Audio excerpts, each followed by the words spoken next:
Menteri Dalam Negeri menimbang dan seterusnya, mengingat dan seterusnya, memutuskan, menetapkan ke satu, memberhentikan dengan hormat saudara Dr. Aulia Sofyan PhD, Kepala Pusat Analisis Anggaran dan Akuntabilitas Keuangan Negara Sekjen DPR RI sebagai penjabat Bupati Biren, disertai ucapan terima kasih atas pengabdian dan jasa-jasanya selama memangku jabatan tersebut.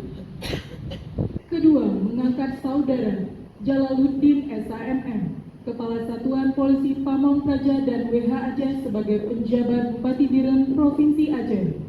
Ketiga dan seterusnya, keempat dan seterusnya.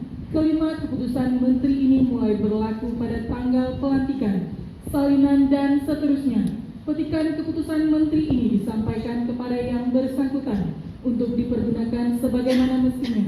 Ditetapkan di Jakarta pada tanggal 8 Agustus 2024, Menteri Dalam Negeri tertanda Muhammad Tito Karnavian.